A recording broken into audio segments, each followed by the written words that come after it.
हमारे साथ अनिल जी भी हैं। सर, मैं जानना चाहूँगी कि आपके नज़रिए से ये जो जनजातियाँ हैं, जो आदिवासी ट्राइब्स हैं, ये आज भी क्यों पिछड़े हैं? इतने राइट्स इनके लिए हैं, इतनी बहुत सारी पहल करी जाती है, पर स्टिल आज भी वो काफ़ी पिछड़े हुए हैं। और सर, इनको आगे लाने के लिए क्या करना ज़रूरी है? देखिए, किसी भी व्यक्ति को आगे लाने के लिए सबसे पहले ज़रूरी है शिक्षा की। और भारत के अंदर में ट्राइब के मामले में अगर कहा जाए तो बड़ा मतलब यहाँ के जो लोग हैं एक्चुअल में जो टॉप लेवल पे जो बैठे हुए हैं, जी। तो उन्होंने उस चीज़ को उतने गंभीरता से अभी तक नहीं लिया है। हम देखते हैं विधानसभा में या लोकसभा में डिबेट डिस्कशन होता है, लेकिन बहुत बार ग्राउंड लेवल पर अगर जाके देखते हैं तो वो चीज़ें नहीं हो पाती। जी, बिल्कुल। आप देखिए कि ग्रामीण क्षेत्र के जो गवर्नमेंट स्कूल्स हैं उनकी पोजीशन भी आज उतने लेवल पे बहुत अच्छी नहीं है, या आप देखिए कि उनमें जो जन जागृति उतने लेवल पर नहीं है। तो ये कार्य क्या होता है कि मैं थोड़ा सा अलग दार्शनिक ढंग से देखता हूँ। ये मानिए कि एक व्यक्ति हमारे लिए एक एसेट भी बन सकता है और लाइबिलिटी भी बन सकता है। जी। अब एसेट कैसे बनता है कि अगर हम उसको सुशिक्षित करें, अच्छे उसके अंदर में कैरेक्टर डालें, अच्छा उसको ज्ञानी बनाए, तो वो देश के लिए भी एसेट होगा, परिवार के लिए एसेट होगा, स्टेट के लिए एसेट होगा। लेकिन अगर उसको गलत डायरेक्शन में अगर डाल दिया जाए तो लाइबिलिटी होगा। अगर वो शराब पीने लग जाए, गलत काम करने लग जाए, अनपढ़ रहे, गंवार रहे, तो वो मतलब क्या लाइबिलिटी हो जाएगा। वो खुद तो परेशान होगा ही होगा, लेकिन साथ में सोसाइटी को भी परेशान करेगा। जी, बिल्कुल। तो education is most important factor. तो ये तो मतलब सरकार को, जो सरकार है उसमें ये नहीं देखे कि किस धर्म का है, किस जाति का है, क्या है। सबके लिए एजुकेशन मतलब मोस्ट इम्पॉर्टेंट चीज़ है, उसको फ्री करें। एजुकेशन के मामले में मैं यहाँ से निवेदन करता हूँ हमारे माननीय प्रधानमंत्री जी या स्टेट में बैठे मुख्यमंत्री या अन्य जो प्रतिनिधि लोग हैं, ये एजुकेशन के मामले में बहुत सेंसिटिव हो जाए। दूसरी चीज़, एजुकेशन के नाम पर अंधविश्वास जी। नहीं सर, फैला। आपके उत्तर को हम कंटिन्यू करेंगे। ओके। यहाँ पर एक कॉलर हमारे साथ ओके, ओके। जबलपुर से जुड़ गए हैं। अशोक जी, स्वागत है आपका कार्यक्रम में, अपना प्रश्न करें। जी, मैं सर से ये जानना चाहता हूँ कि आदिवासियों के द्वारा कौन कौन सी वस्तुएं उगाई जाती हैं, इसके अलावा कौन कौन सी जड़ी बूटियाँ उगाई जाती हैं, क्योंकि वो बताते हैं कि हम लोग तो जड़ी बूटी खाते ही अपने आप को जवान बना लेते हैं, कोई आवश्यकता नहीं, मेहनत दिन रात कर लेते हैं। तो इसका कैसे पता चलेगा, उसका आदान प्रदान यहाँ पर कैसे हो? ये तो आवश्यक हो गया आजकल। जी, तो अनिल इसके सर। बारे में कुछ बताएगा। जी। देखिए, मैं खुद ही ग्रामीण क्षेत्र में रहा हूँ, और अपनी व्यक्तिगत अगर मैं बात कहूँ तो आज भी मैं बहुत सारे ऐसे पौधे जिसका मैं उपयोग करता हूँ।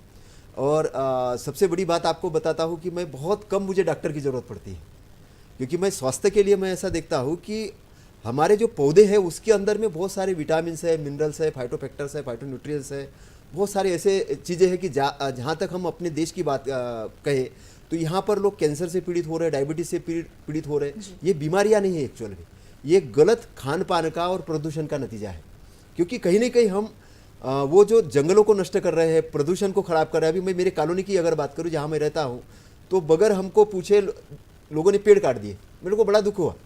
दुख इसलिए वहाँ की जागृति नहीं है। वो ये सोचते हैं कि हमारी बिल्डिंग खराब हो जाएगी, वो सोचते हैं हमारी बिल्डिंग खराब हो जाएगी, हमारा स्ट्रक्चर खराब हो जाए। और मैं ये सोचता हूँ कि हमको अच्छा ऑक्सीजन मिलना चाहिए, क्योंकि हम उस ढंग से देखते। तो जो जंगलों के अंदर में जो जड़ी बूटियाँ हैं ये बहुत बड़े पैमाने पे है, और इसमें सबसे बड़ी बात है कि उसमें किसी प्रकार का कीटनाशक नहीं डाला जाता है, ओरिजिनल चीज़ें मिलती है।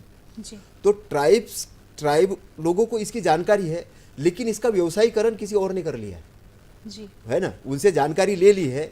मार्केट के अंदर में जो आयुर्वेद या अन्य चीज़ें जो मिल रही है अभी, तो ये ट्राइब के ही माध्यम से, ट्राइब ने इसके ऊपर पूरा रिसर्च किया जी। है ना।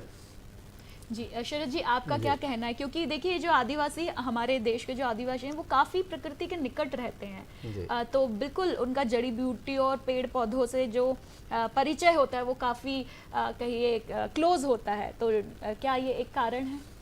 जी, एक्चुअली क्या है कि आप लंबे समय से देखेंगे, पुरातन जो पाषाण काल से भी, तो ट्राइबल्स मतलब का जो डेवलपमेंट या ह्यूमन सोसाइटी का डेवलपमेंट धीरे धीरे हुआ है। तो हमारे पूर्वजों ने जो मतलब अच्छा क्या है हमारे लिए और बुरा है ना, हमारे लिए वरदान और हमारे लिए अभिशाप क्या है, तो उन्होंने जो जड़ी बूटियों को चिन्हित किया है कि क्या हमारे लिए वरदान हो सकते हैं, क्या किस में दवाई होती है, किस में मतलब क्या खाने से जहर होता है, वो सब एवरीथिंग इज़ डिफाइंड। तो इसके लिए क्या है कि एक तो गवर्नमेंट को तो करना ही चाहिए लगातार सेमिनार इनके जी, लिए, एक बिल्कुल। विभाग भी खोलना चाहिए और उसमें समय समय पर जो अलग अलग क्षेत्र में अलग अलग जो लोग हैं तो जी। उनसे सर, यहाँ नाम पर लेके लिस्टिंग करके जी। उनको एक चिन्हित किया जा सकता है और पेटेंट भी किया जा सकता है जी, कि ताकि क्या। सभी जी, लोगों को जी इस हाँ, लाभ की हो। जानकारी हो सके। बिल्कुल सोनेश जी, आपका स्वागत है, आप हमसे जुड़े हैं भोपाल से। अपना प्रश्न करें सोनेश जी, आप अपना प्रश्न करें। शायद सुनेश जी से हमारा संपर्क टूट गया है। हम अनिल सर के पास चलते हैं। सर, आप हमें लायबिलिटी और एसेट के बारे में बता रहे थे, जिम्मेदारियों पूंजी कहे तो वो जो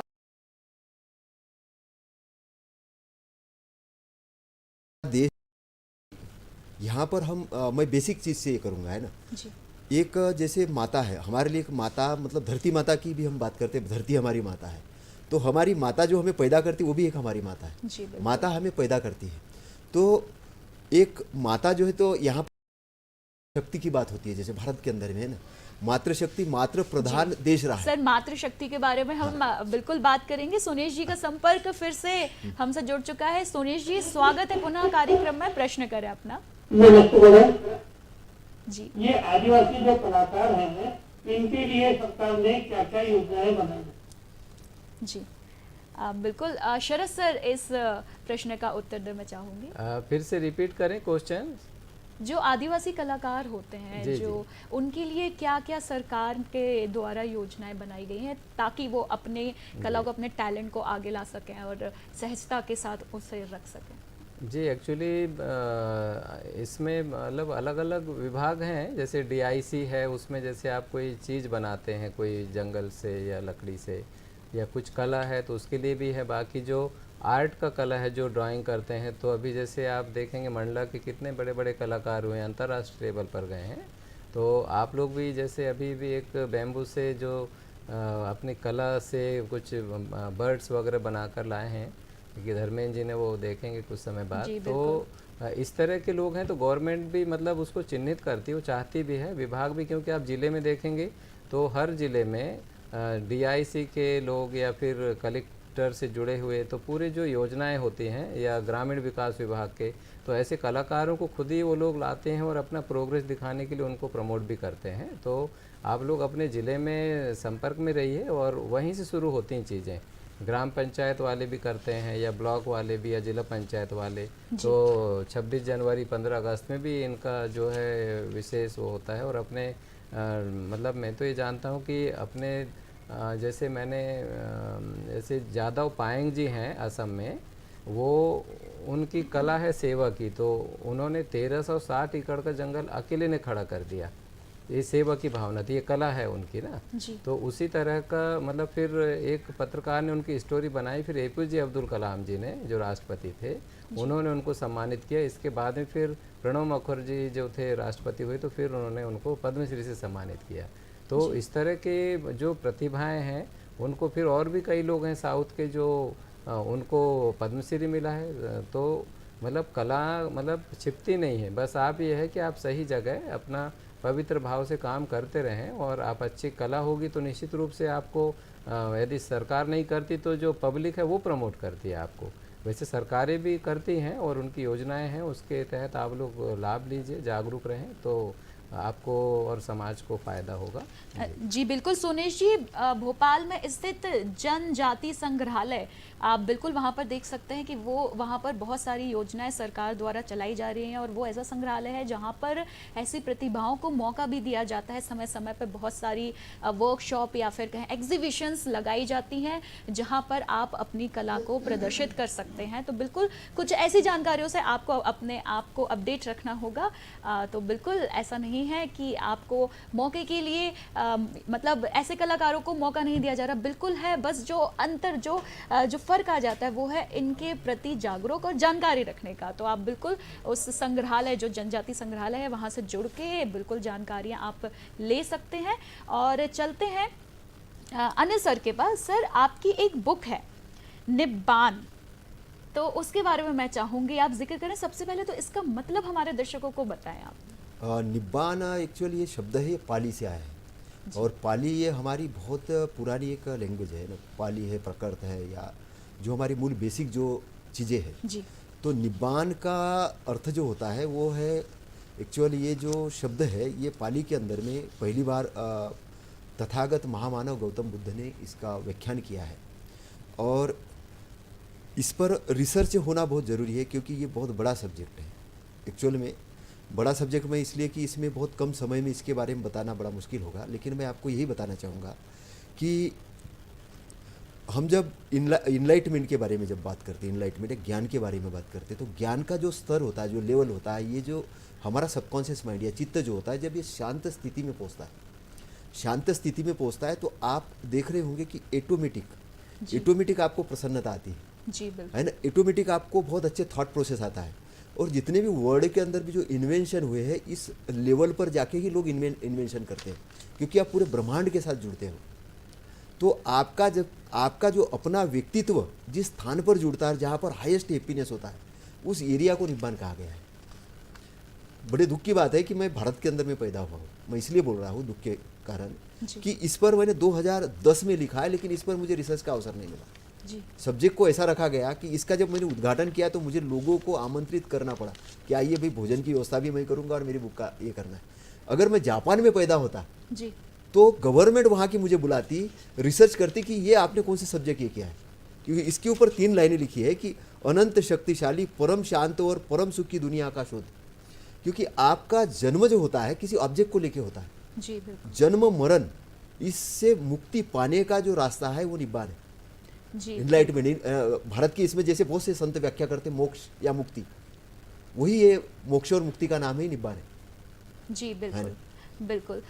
सर शरद सर के पास चलते हैं। सर क्योंकि आप जो ट्राइब्स हैं इनके उद्धार के लिए बहुत सारे कार्य करते हैं, तो जब आप कुछ वर्कशॉप लेने जाते हैं तो वहाँ पर बच्चे हैं, कहा जाता है कि जो युवा हैं, जो बच्चे हैं, वो देश का भविष्य होते हैं। तो वहाँ पर आपको क्या देखने मिलता है, जो हमारा देश का भविष्य है क्या किस स्तर पर है? आपको बहुत उन बच्चों में प्रतिभाएं दिखती हैं या फिर कुछ ऐसी चीज़ें दिखती हैं जो संक्षेप में आप थोड़ा सा हमारे दर्शकों को एक्चुअली इस बारे देखिए, में बताएं। प्रतिभा तो हर समाज में होती है, और ये है कि जिनको प्रमोशन होता है तो आगे बढ़ जाते हैं।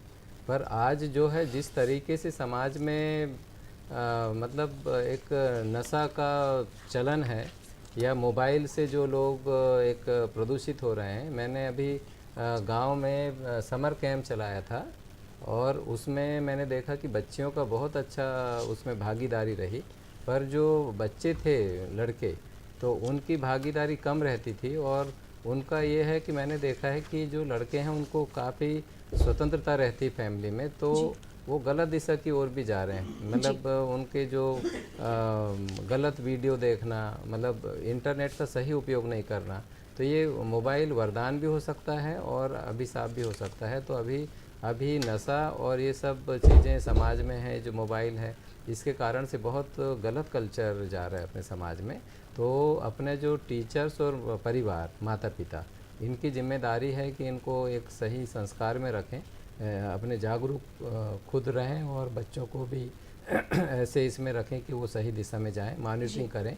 और बच्चों में प्रतिभा बहुत होती है, और जो बच्चों को आगे बढ़ने के लिए जो है एक नैतिक मूल्य होते हैं, नैतिक मूल्यों के साथ बढ़ना चाहिए। मतलब पढ़ाई सिर्फ एजुकेशन, अक्षरी ज्ञान नहीं होना चाहिए जी। सर कहीं ना कहीं कि बच्चों में अगर हम अच्छे संस्कार डालें तो अब खुद ब खुद जो भविष्य है वो संभल जाएगा। बिल्कुल, ये एक बहुत अच्छा सा संदेश भी हमारे दर्शकों को आपकी तरफ से हो गया। शरद सर, कार्यक्रम में अपना समय देने के लिए बहुत बहुत धन्यवाद। जी बिल्कुल। दर्शक, अनिल सर हमारे साथ हैं। अनिल सर, आपने स्पीच दी थी बुद्धिज्म एंड बिजनेस, जो कि एक बड़ा ही एक नया कंसेप्ट है। मैं इसके बारे में आपसे जानना चाहूँगी कि क्या कनेक्शन है बुद्धिज्म और बिजनेस में?